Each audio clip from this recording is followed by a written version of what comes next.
What is up, ladies and gentlemen? It is Cjthecheesedj here, and we are back with a brand new top 5. And today we are taking a look at top 7 utility dinos in Ark. So utility dinos, so pretty much anything that is useful, which could probably be used as all the dinos. However, we've narrowed it down to 7, and these are the 7 that you probably won't really think of. So that's why we've chosen these dinos, and because, you know, you could obviously include the Giganotosaurus, sorry, because of how powerful it is, and, you know, hence that makes it a utility dino, but we've kind of thought outside of the box and gone with something a little bit different. So this is in no order once again. Let me know what you guys think of this list down below, and whether you agree with me or not, and don't forget to leave a like if you enjoyed or agreed with me.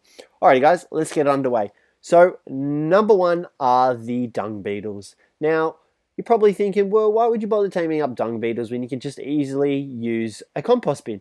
Well, I preferably prefer the Dung Beetles over the compost bin because of, okay, let's transfer everything but the poo into their inventory. Like I was saying, I prefer the Dung Beetles because, you know, you don't have to worry about constantly refilling them with thatch and poo. You could easily keep a few Phiomias next to them, get the Phiomias to poo by feeding them stim berries, and dump it all in the Dung Beetle. And then it fertilizes it quicker than having to worry about the compost bin. Now, as well as that, it does actually do it quicker than the compost bin as well. And you can easily get 2 or 3 of them, and you'll have fertilizer for days. And, you know, their values are much better for converting poo into fertilizer than it is in a compost bin. So that's why these guys are on the list. Like I said, utility dinos, so that could be any of the dinos, and we've thought outside the box, and that's why these guys are on the list. Number 2 is the bee. Now, the queen bee produces the beehives, which you can see behind her, which produces honey, and she also produces worker bees. Now, these are useful because you can obviously get honey from them, and you can see here there is no honey in this whatsoever. But, you know, you get the honey, and you can tame up herbivores easier with it. You know, you can use it as a food source, you can use it to craft other things, and as well as that, you can actually use the bee, and she can attack things. Granted, it's not that great to attack, but, you know, you can still use it to attack and deter other people from attacking your base. You know, you have a few beehives in your base, and they can easily act as damage dealers to potential PvPers. And look at all these worker bees this little queen is producing. Oh my god, look at that butt. Look at that stinger. Imagine getting that in your arm.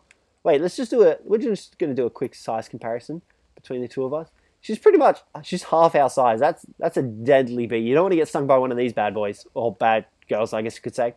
Alrighty, moving on to number 3, the Lystrosaurus. Now, why would the Lystrosaurus be on the list? Well, because he's able to provide experience to your surrounding dinos as well as yourself.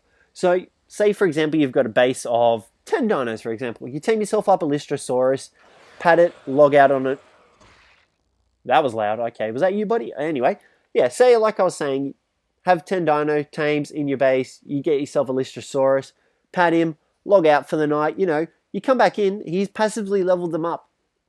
Granted, depends on how much the server is on, but, you know, it's still a source of XP. You know, you're building your base up, say, for example, you've got a Lystrosaurus surrounded by your tames, pat him, your dinos will level up slowly while you're building your base up. You know, there's not 100 uses for this guy, but you can easily incorporate him into leveling up your dinos while doing other stuff around your base. Alrighty, number 4 is this mound of dirt. That's right, the mound of dirt is now a new dino. So number 4 is the Palovia.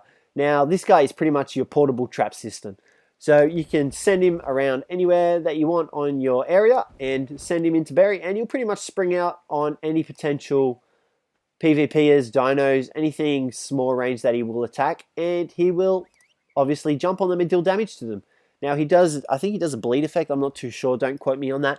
But, you know, that's why this guy's on the list, because he's a portable trap. You tame these guys up instead of using traps. And me personally, I would rather tame dinos for a particular use than go out and build something. For example, like the Dung Beetles, using them for fertilizer. You know, the Palovia acting as traps instead of building the traps. Obviously, you can build traps to, you know, increase the chances of deterring PvPers, but, you know, you can still tame these guys up. Number 5 is the Microraptor.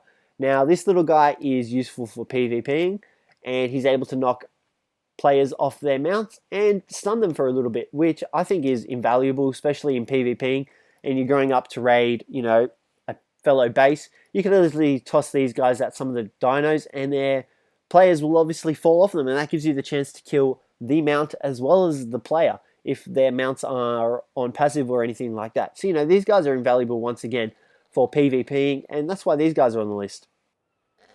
Number 6 is the Truedon. You know, what use doesn't this guy have? This guy is incredible. I mean, if you don't have one of these guys, you definitely need to get yourself one of them. You can use them for PvP, you can use them to scout, you know, you can use them to scout wild creatures, traps, everything. You'd see here everything he's able to scout. You know, corpse and caches, if you go PvPing and you lose your body, you can easily use this guy to find them. Same as when you go destroying bases and accidentally blow up their crates, for example, you can easily use this guy to find the caches where all the items are. So that's why this guy's on the list. I mean, he's just invaluable.